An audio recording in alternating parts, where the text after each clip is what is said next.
Բնականաբար մասնագիտական կարծիքները իմ գործընկերների տարբեր էին, բայց այս պահին արդեն ծրագրի մեկնարկից շուրջ 6 ամիս հետո պետք է գոհունակությամբ արձանագրեմ, որ առաջարկ Հայաստանին նախաձեռնությունը եւ առաջարկ Հայաստանին ծրագիրը կարողացել է դառնալ հանրային քաղաքական կյանքի ամենաճանաչելի բրենդներից մեկը։ Վստահաբար դա այդպես է, այդ մասին վկայում են ոչ միայն տարբեր հարցումները, այլ նաեւ մեր ամենօրյա շփումները։ Այս ամիսների ընթացքում մենք իրականում կարողացանք մեր հարյուրությանը հասցնել այն մեսիջը, որ առաջարկ Հայաստանինը դա ծրագիր է հենց մարդկանց կողմից ստեղծվող եւ մարդկանց մասին։ Սա ամենակարևոր թեզն է, որովհետեւ ծրագրի մեկնարկային փուլում այն գաղափարը, որը Գագիկ Ծառուկյանի կողմից դրվել է շրջանառության մեջ, դա այն էր, որ պետք է սկզբունքորեն փոխվեն ծրագրի կազմման մոդելները, բոլոր մոդելները, որոնք մինչև այս պահը գործել են, կարծրացած են եղել, արդարացրել են իրենց կամ չեն արդարացրել, դա արդեն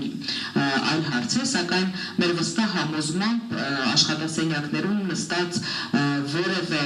մասնագետ կամ չինովնիկ կամ ցանկացած պաշտոն զբաղեցնող մարդ կամ ցանկացած ոլորտի ներկայացուցիչ չի կարող այն կատարելությամբ տիրապետել խնդիրներին ու խնդիրներին,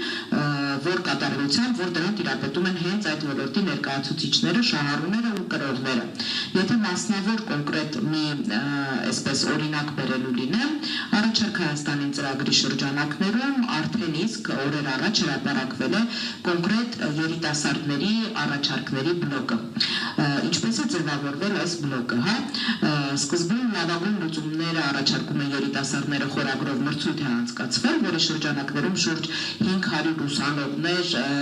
Հայաստանի եւ Սփյուռքի լավագույն բուհերը ներկայացրել են իրենց առաջարկները, որոնցից արվել է ծաղկաքաղ պրոբլեմների լուծման ճանապարհները, որտեղ նախանշված են, եւ կազմվել է առաջարկ Հայաստանին ծրագրի երիտասարդության հատվածը։ Եվ այս սկզբունքով մենք շարժվելու ենք բոլոր ոլորտների ուղղությամբ։ Այսօր արդեն տնտեսական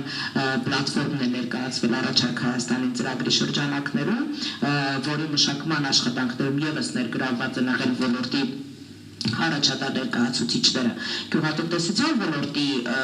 առաջարկների բլոկի հետ կապված գյուղատնտեսության ոլորտի ծրագիրը գրվել է հենց գյուղերում, որքան էլ որ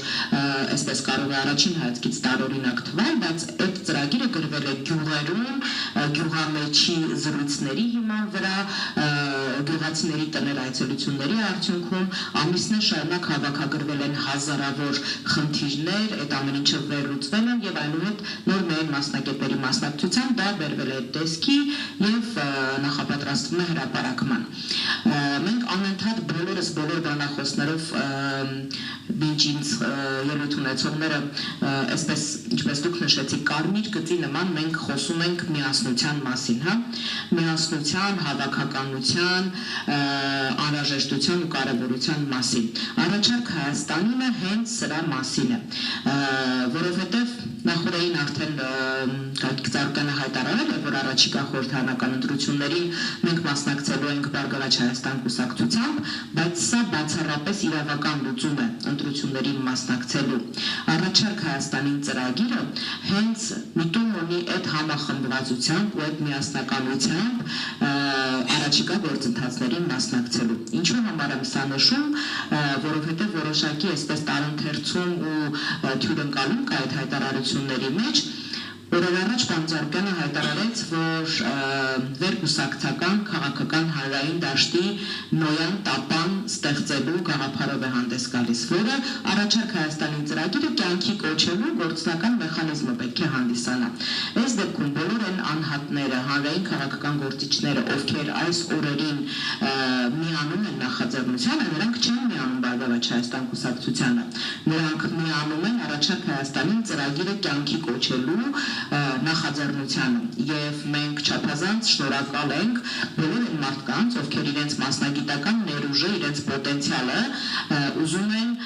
օգտագործել այս ծրագիրը կյանքի կոչելու ուղղությամբ եւ այս ծրագիրը ուժեղացնելու ուղղությամբ։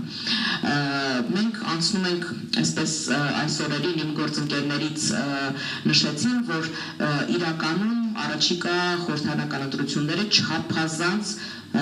պատասխանատու են բոլորի համար, ոչ միայն քաղաքական ուժերի, այլ նաև ցանկացած քաղաքացու համար։ Ես լավատեսորեն ուզում եմ հավատալ, որ մեր հայրենագիցներից, մեր ժողովրդի յուրաքանչյուր ներկայացուցիչներից ամեն մեկը իսկապես գիտակցում է իր քվեի կարևորությունը առաջիկա խորհրդարանական ընտրություններին։ Ուզում եմ օգտվելով ընձեռված հնարավորությունից, թեպետ առաջիկա ամիսների ընթացքում բնականաբար անընդմեջ մենք խոսելու ենք այս մասին, որ յուրաքանչյուրի քվեն է կարևոր, սակայն ավելորդ չեմ համարում եւս մեկ անգամ ասել, որ իսկապես սա ընտրություն է լինելու, առաջիկա ընտրությունը դա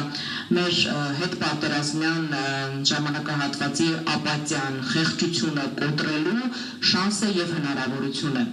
Իրապես հունիսի 7-ին մեր քաղաքացիները հնարավորություն ունեն ընտրություն կատարելու։ Արդյոք մենք շարունակելու ենք այս խեղճացած որոշակի առումով գլուխներս խոնարհած վիճակով ապրել, թե հնարավորություն ունենք մեր ազգային արժանապատվության, ինքնության վերագտնման եւ արժանապատիվ կերպով մեր գոյությունը շարունակելու։ Մենք խոսում էինք ընտրությունը լինելու է ավելի լավ Հայաստան ունենալու մեջ, ես ավելի վատատեսորեն եթե ասելու գնեմ, ընտրություն ունենալու ենք ընդհանրապես Հայաստան ունենալու մեջ։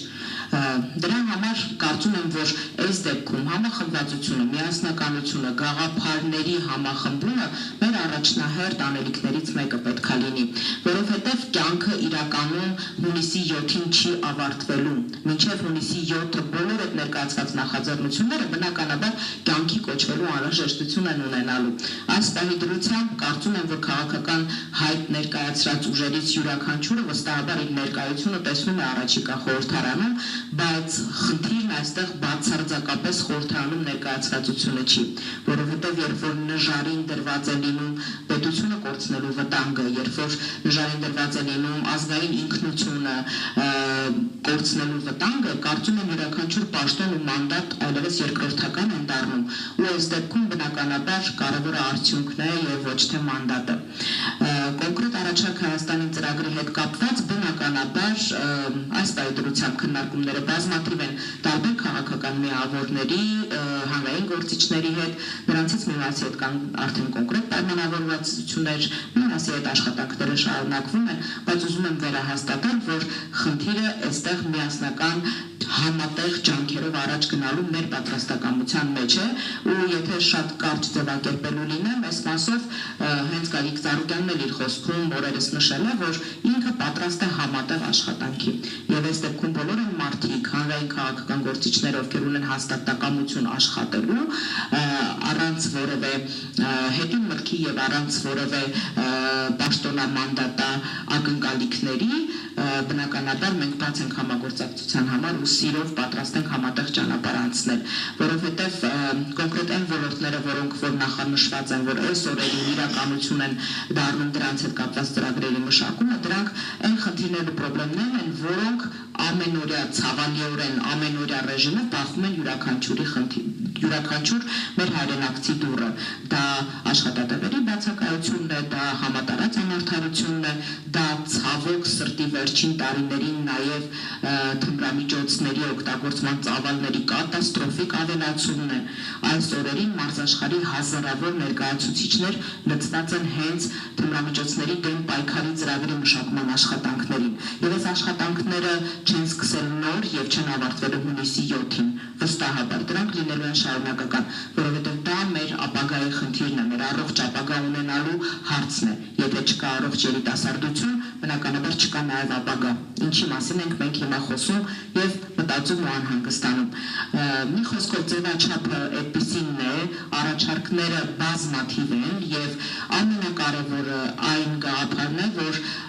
այս ծրագիրը ստեղծվում է մարդկանց կողմից եւ իրականացվելու է մարդկանց համար։ Ծրագրի շահառուները մարդիկ են, ծրագրի հեղինակները ևս։ Կարծում եմ սա այդ ընդհանուր ներասնականության գաղափարի մեջ ամենակարևոր դրույթներից մեկն է եւ բնականաբար որևէ նախընտրական կամ ընտրական գործընթաց բնական է որ չի կարող գոյատևել առանց սոցիոլոգիայի